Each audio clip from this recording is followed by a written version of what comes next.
the supplement industry is booming right now more than ever before. Supplements I love that you may not know about and might want to try. These are supplements I take every single day. I bet you feel like you're constantly missing out on some secret supplement that could fix most of your problems, give you glass skin, fix your gut health, boost your metabolism, and all of these quick fixes adds up to a considerable price. You know that on this channel, my main goal is to give you tips on how you can structure a nutritious diet which would eliminate the need for all of these extra supplements. However, it is very hard and unrealistic to be perfect with our diet and our habits every single day, which is why I also have some essential supplements in my cabinet. Today I am going to be presenting to you the 5 supplements that I would recommend to most people. These recommendations are also based on some world statistics regarding the most common nutrition deficiencies. A huge disclaimer, this is not medical advice. Always consult with your doctor before deciding to go onto a new supplement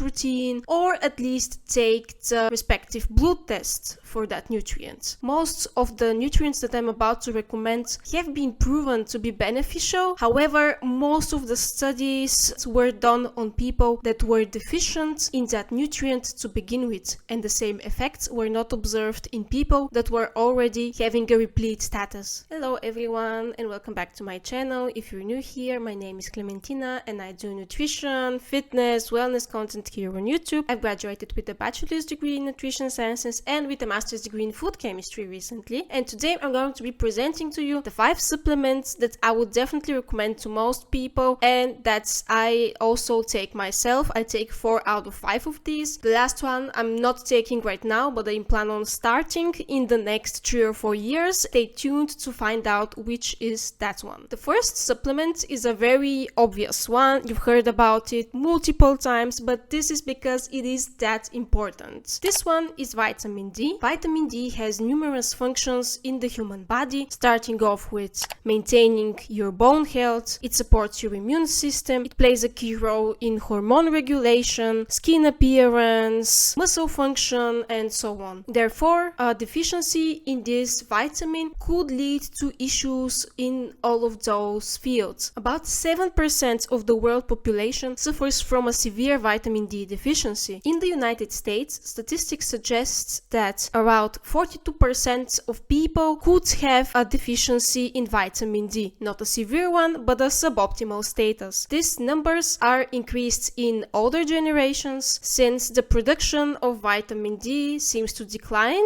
as age progresses. People with darker skin are also predisposed to vitamin D deficiency since their skin tends to produce less vitamin D compared to lighter skin individuals. Vitamin D is the only nutrient that the diet cannot do much for. It is present in some concentrations in fatty fishes like salmon and eggs, but these concentrations are not enough to provide the necessary amounts. One would need between 15 and 30 minutes of midday sunlight to produce the sufficient amounts of vitamin D per day, and this could vary depending on the season and the clothing coverage. In the summer months, this is not as much of an issue since we tend to go out more. Vitamin D is also fat soluble, which means that it is stored in the body, so if we get more sun exposure on a given day, some amounts will be stored in the fatty tissue and would be released in times when our body has not produced enough vitamin D that day. In the winter months is where it becomes crucial for you to take some kind of vitamin D supplement, especially if you live in a part of the world where it is more on the gloomy side, such as the UK, the Netherlands. Vitamin D supplements also sometimes come with an addition of potassium or calcium, which is a very good thing to take as well. These supplements make sure that vitamin D exerts its function in the body regarding bone health, since all of these 3 micronutrients are involved in bone homeostasis. Taking above the recommended daily amount that is written on the package is not advisable. Since I already mentioned that vitamin D is fat soluble, it does tend to accumulate in the human body. Excessively high intakes of vitamin D could lead to similar similar problems regarding bone health, such as the ones observed when vitamin D intake is crucially low. What I have as a supplement in my cabinet is a vitamin D plus potassium supplement, and the vitamin D content is 1000 units per capsule. The second supplement here is iron. Iron, I believe, is very neglected as a nutrient, and it is so important, especially for women. Iron is essential for the creation of hemoglobin, which are the cells in your blood that carry oxygen to parts of your body. The case with iron is more complicated due to the rate of absorption. We have two types of iron. Heme iron is the one that is present in meat and animal products, while non-heme iron is present in plant products such as lentils, spinach, kale, etc. Heme iron is better absorbed in the human body. Between 15 and 35% of that iron is subtaken through your intestine, while with non-heme iron the case is between 5 and 20%, so significantly lower. With plant foods it gets even more complicated, since there are compounds found in plants that could inhibit iron absorption. Such compounds are phytates and polyphenols. Those compounds are definitely not bad for you or anything like that, they just bind to iron and it cannot be absorbed by the body. There are other compounds in plants that boost iron absorption, that would be vitamin C. So you see how there are both good and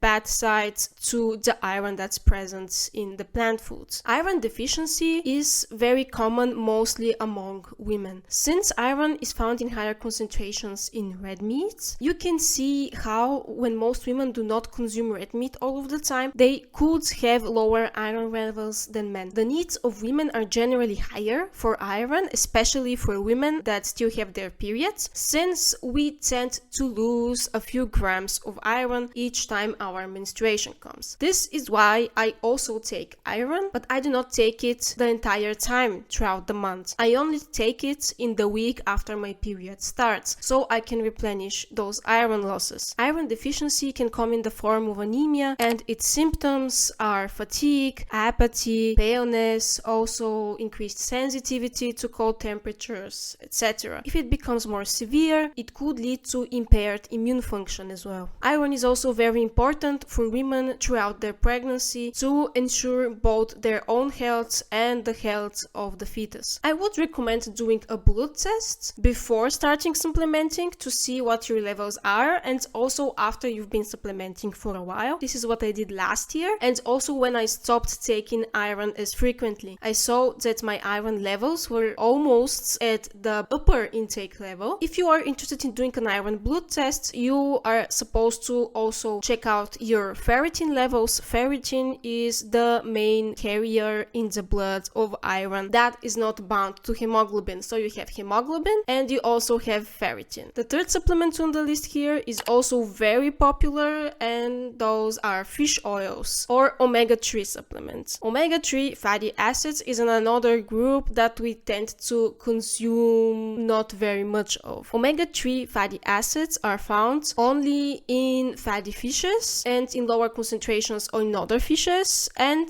to some extent in flaxseed. Not everyone is a fan of fish in general. Eating salmon all of the time, every week, can also be quite pricey. I keep saying fishes, I meant fish. Please do not comment on that. Eating more canned fish is not that safe as you might think, since there are some concerns that canned tuna could lead to mercury poisoning if consumed excessively. Omega-3 fatty acids play a key role in the production of anti-inflammatory cytokines in the body, and therefore lowering your inflammatory status. Additionally, omega-3 fatty acids have been investigated for their positive role in cognitive function, especially for the elderly that are susceptible to Alzheimer's disease. Omega-3 fatty acids are also crucial again for development of fetal brain and also the retina, so the eyes of the baby. Omega-3 fatty acids have also been investigated, especially in elderly populations, for their positive effects on cardiovascular disease. I also have omega-3 supplements in my cabinet. I do like salmon a lot. It's just not something that I can afford to be consuming every week. The fourth supplement on the list is magnesium. Magnesium is an essential mineral. It is a cofactor of over over 200 enzymes in the human body. Those enzymes are involved in countless processes related to energy metabolism, muscle contractions, a proper antioxidative defense, etc. The problem here with magnesium intake is again its absorption. Your body does not absorb all of the magnesium that it is ingesting. If you pay attention to your diet, you can get considerable amounts of magnesium. It's mostly contained in a variety of nuts and seeds and in lower concentrations in potatoes, yogurt, and rice. Also, beans are a great source of magnesium. However, there are certain groups of people that might require more magnesium than others. Here, I am mainly talking about the role of magnesium in maintaining good muscle health. People that perform more vigorous activity might need more magnesium than other individuals. And there have been some studies done on the effects of magnesium supplementation on muscle strength and exercise performance, and studies have found that it is quite beneficial for those people that have higher magnesium needs. The case with magnesium supplements is a bit more complex, and to be honest, I got really confused with the multiple types of supplements that are out there. They seem to be all compared in terms of their rate of absorption in the body and also if they have any negative impacts on the gastrointestinal symptoms, if they cause nausea, vomiting, diarrhea, and so on. My recommendation here would be just to go on Amazon, that's what I did right here, and just check out the best rated supplements out there and see what kind of form do they come in, what do people take it for and experience good effects. What I have in my tray I'm not very proud of right now. I might need to choose a better supplement option. I couldn't even exactly figure out on the package what kind of magnesium mine is, but I've been taking 1 tablet on the days that I work out to replenish my magnesium status. The last supplement on this list I'm not taking right now, but I plan on in a few years to start with this one, and it is collagen. Collagen has been very discussed online due to its positive effects on skin appearance. Collagen is a main component of our skin, and studies investigating the positive impact of its supplementation have reported an improved skin hydration, skin elasticity, and reduced wrinkle depth. The positive effects of collagen seem to be stronger in individuals that do really need it. There was one study that found a very positive correlation between the effects of collagen and the age of the participants. Therefore, if you're 20 or below, or even up until 25, you're probably not going to see much of a difference since your body is already producing enough of it. There are also other very key benefits to collagen apart from skin appearance. Collagen has been very widely investigated for its role in joint pain, with a lot of studies suggesting that a supplementation of collagen can really improve pain and muscle recovery. I was also recently asked if collagen supplements could help with improvements in bone density. I had not heard about this use of collagen prior to that question, so I looked it up, and surprisingly, I did find some studies. One of them was even a review of multiple studies that support the claims for collagen being beneficial for improvements in bone density, especially in elderly individuals. Therefore, it is worth a try even for this issue, especially considering